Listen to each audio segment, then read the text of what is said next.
Hello, hi guys! Magandang hapon sa inyo lahat. This is Shiva Masigarichano, a faith healer, also mata reader. So ngayong hapon, napatignan natin na nagsasabihin sa inyo ng ating mga gabay. This is a special gabay for the month of October 11 hanggang October 17 for the sign of Aquarius. So, Aquarius, welcome to my channel. Ano kayang messages, advices, and spirit guides ang ating masasaga for today's video? Kano naman kayang energy or kaganapan sa buhay ng mga Aquarius ang ating mahagilap? So, guys, this reading sa journey din lamang hindi lahat makaka-resonate. Kung nila pa makaka-relate sa inyo, comment down below kung kaninong energy ang ating nasaga. And of course, don't forget to like and subscribe my channel. And hit the bell for more videos update. And of course, guys, maraming salamat po sa walang sawang pagsuporta sa aking channel. Lalong-lalo na yung hindi nag-i-escape ng ads. Naway pagpalain kayo ng Diyos at may kapal. Bahala na ang Panginoon ang magbalik sa inyo, no? Maraming salamat po. So, umpisa na natin, guys. Angel Spirit Messages for the sign of Aquarius. Ano ang pinaka-messages sa iyo ng ating gabay? Okay, there is a Ten of Swords. Oh. There is a painful ending, no? Pero kasi sa dito with Three of Cups, meron dito a painful ending or there's a backstabbing, no? Nagkaroon ng traiduran, nagkaroon dito ng third party involved, no? So let's see what is additional messages. Pero because there's a Knight of Swords, magiging mabilis daw tong eksena na to na magdadala sa iyo sa success. No? And of course, sinasabi dito with the Eight of Cups, sinasabi dito letting go, no? May mga bagay na kailangan mo na mag-move on. May mga bagay na kailangan mo na tanggapin with the King of Cups. Meron ditong devoted and supportive person. May tao talaga ditong mamahalin ka, tatanggapin ka kung sino ka, no? With the Ten of Wands, matatapos na yung burden and responsibilities mo. So, what is the Ten of Swords? Ano ko sinasabi dito with the Queen of Pentacles? Sinasabi maging practical ka, no? Kumbaga sinasabi siya dito, maaring tinrider ka or kumbaga nagsinungaling behind your back pagdating sa finances. Kailangan maging practical ka, baka maloko o mabudol ka, no? Or baka ma-scam ka dito. Or some of you, there's Knight of Pentacles. There's a blossoming abundance. Ibig sabihin dito, magtutuloy-tuloy na rin about sa finances, no? There's a socialize or social media, no? Or some of you, there's an online business na maaaring papatok, no? Or maaaring dumugin ng client, no? Because there's a temperance, there's a perfect timing. So, ibig sabihin dito, this is the time, no? Para abot kamay mo nang makuha ang mga bagay o pangarap mo. And because there's a Five of Swords. So, sinasabi dito, let go muna, nagkakaroon ka ng self-sabotage dito kasi isinisink in mo pa or kumbaga hindi mo matanggap na ganito, ganyan. Kumbaga sinasabi sa'yo dito na kailangan mo na pakawalan yung negativity. And because there's a Chariot card na parating na tong tao na to, no, natutulong sa'yo. So what is the Ten of Wands? And of course, there's a Queen of Cups. There's a healing. Magkakaroon ka na raw ng healing in all aspect pagdating sa mga responsibilities, no? Kumbaga yung mga responsibilidad na yan, kumbaga magiging ano na lang sa'yo yan. Kumbaga, parang natural na lang sa'yo, no? And of course, there's a higher path, lesson learned. Matuto ka na, no? Madalas na nabubudol ka, madalas na loloko ka, madalas, kumbaga, nabibitray ka. Sinasabi dito, matuto ka na sa lesson ng buhay mo. And of course, there's a Knight of Pentacles. Maging practical ka, no? Maging practical ka about sa finances. Some of you, may mga pangako ditong hindi natupad. Sinasabi sa'yo, pagdating sa finances, kailangan maging secure and of course, matuto kang magkaroon ng kumbaga, mag-set ka ng tag dito, legit or something na alam mong totoo, 'di ba? Sinasabi kasi meron dito parang nasa sense ko dito na parang pinangakuan ka tapos hindi naman nangyari, no? Or ibibigay, no? Or inutangan ka. Or there's a the Sun card, there's a pure positivity, there's a perfect timing. Makukuha mo tong eksena na to in a perfect God and perfect timing. There's a destined to happen. Because there's a the word card, no? Kumbaga sinasabi dito na kailangan mo ng pakawalan. Nagkakaroon ka ng self-sabotage kasi mga tao sa paligid mo. Kumbaga alam mo naman traitor, di ba? Kumbaga panatili ka nagtitiwala. So, ibig sabihin dito, magkaroon ka ng boundaries, no? And of course, there's a trouble, either, makakaalis ka na rin daw dito, no? Kumbaga sinasabi sa'yo dito, baka tamarin ka or kumbaga bigla kang umurong. So sinasabi sa'yo dito, ilaban mo. And because there's a Six of Swords, transition, makakaalis ka na sa sitwasyon. No? There's an action na eh. You need to take an action. Kung gusto mo makaalis sa sitwasyon, kumilos, gumalaw ka. Mag-decision ka. And because there's an high priestess, meron ditong hidden agenda or hidden enemy. So, ibig sabihin dito, may mga bagay na magkakaroon ka ng healing and all aspects, may mga bagay na, kumbaga yung, yung responsibilidad kasi, imbis na tulong lang, no? Ginagawang responsibilidad o ginagawang obligasyon. So, let's see what is the outcome. Ang outcome is the Two of Cups. No? There's partnership, a judgment, awakening, no? Kumbaga biglang namulat ka na, kumbaga hindi pala kilig o hindi lang pala mahal-mahalan na eksena ang gusto mo. Partnership for a lifetime ang gusto mo, no? Kumbaga ngayon namulat ka na tapos na yung happy moment na ganun lang. Kailangan mo ng pangmatagalan, no? Ayaw mo ng panandilian. Because there's a justice will serve. Makukuha mo yung hustisya dito, no? Pero kung sinasabi dito with the Ace of Swords, there's a breakthrough, tagumpay. No? Mapagtatagumpayan mo to. So, what is the Romance Angels? What is there's a mass. I told you, 'di ba? Maraming nagbabalat kayo, parang may maskara na hindi sinasabi or nag-pretend, no? Ng totoong pagkatao nila, ganun. Kumbaga sinasabi dito na maging aware ka, no? May backstabbing dito, may traitor dito. Ano kasi sinasabi dito, there's a passion.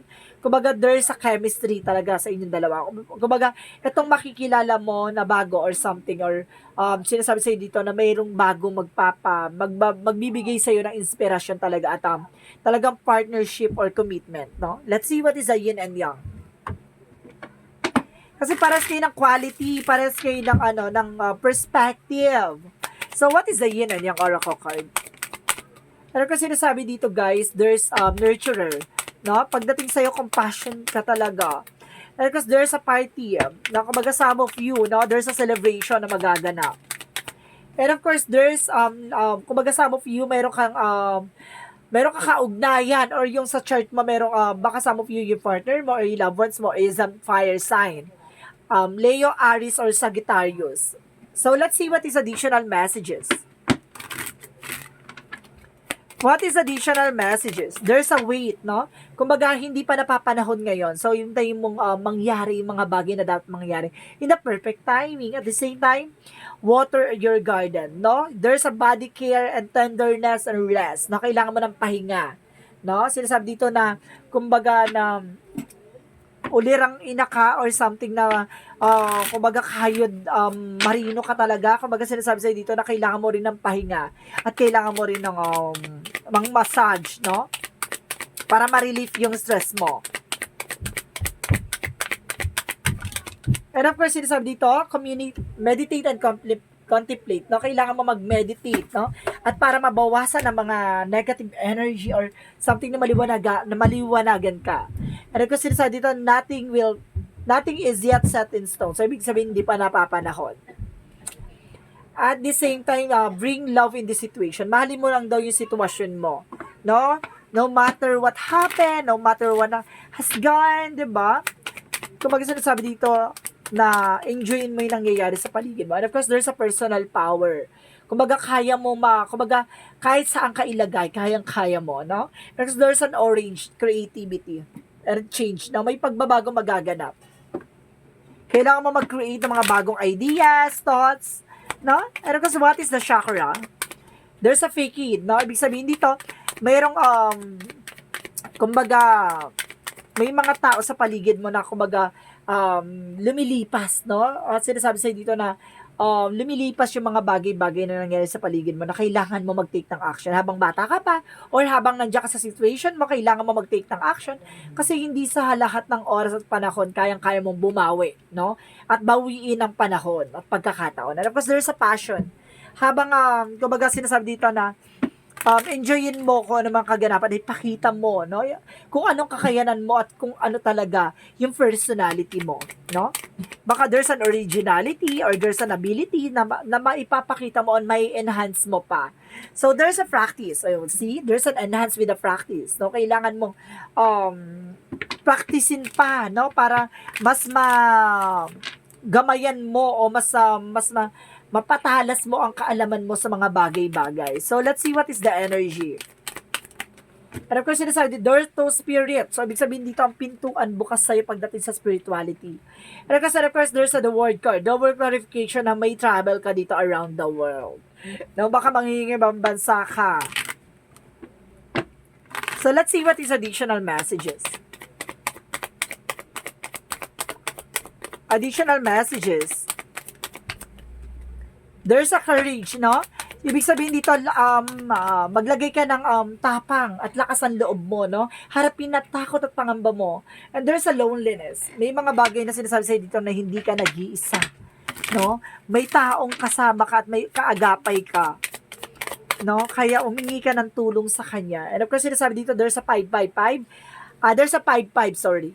I am evolving. So, ibig sabihin dito, substantial change is in your future. Embrace the change and need to overcome your insecurities and let go of your fears. So, ibig sabihin dito, alisin mo yung takot at pangamba mo, no? At, kumbaga, i-replace mo yung insecurities mo. May mga bagay tayo, lahat naman ng tao, may there's an insecurities, pero kailangan mong i-manage, no? Gawin mong inspirasyon yung insecurities mo. So, what is the Romance Angels? Romance angels represent make the effort. So let's see. Great love is worth taking the step you're guided to take. So ibig sabihin dito, proteksyonan mo daw at kumbaga magbigay ka ng effort sa iyong love life, no? Kumbaga ibalik ang kilig at ibalik ang harot. Parang gano'n, no? Muling ibalik ang tamis ng pag-ibig yung dalawa. So what is the Romance angel? What is Archangel Michael? It's time to leave the unhealthy situation. No, kailangan mo nang kumawala sa unhealthy situation. Kumbaga maraming backstab sa iyo so kailangan mo nang kumawala diyan. And your home is protected by angels, no? Protektado naman daw ang inyong tahanan, no? Maaring may mga traitor lang talaga sa paligid nyo. So siguro wala naman sa family nyo, baka sa kapitbahay nyo yan or sa mga kaibigan mo, no? Mag-ingat ka. And of course, there's a leave the stressful situation behind. So, see, alisin mo daw yung, umalis ka daw dyan sa mga kinai-stressan mo, no, na sitwasyon. Kasi hindi makakatulong sa'yo para makaalis ka dyan And of course, hindi makakatulong yan sa'yo sa pinagdadaanan mo.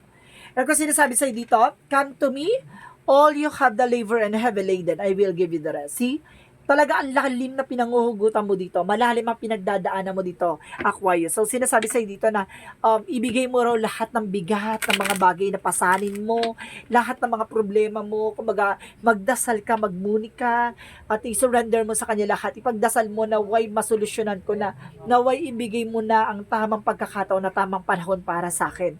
No? At alam ko sa sarili ko, alam ko na pagdadaanan ko to, pero naway ialis mo na ako sa sitwasyon na to. Ganun dapat manalangin. So, what is the messages of life? Pero kung sinasabi dito, there's a step by step. So, ganun talaga. Kailangan mo talagang pagdaanan. So, sinasabi dito, today I practice patience. I allow time to fulfill my goals. I understand the wisdom in letting go of control. I know that the true value of each situation lies in its creations rather than it's in the end of result.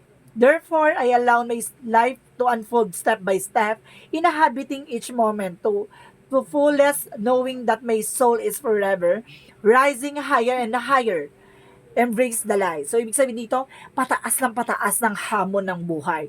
No? Pataas lahat ng challenges, obstacles, conflict, no? Na mga bagay na nangyari sa paligid mo. So, ibig sabihin dito, hinahayaan na lang ng Diyos kung paano ka palalakasin. So, ibig sabihin dito, pagdadaanan mo talaga yan, no? At kailangan mo lang palakasin at patibayin ang loob mo, even yung sarili mo, no? Yung spirituality mo, fighting spirit mo, yung takot at pangamba mo, kailangan mo i-replace yan.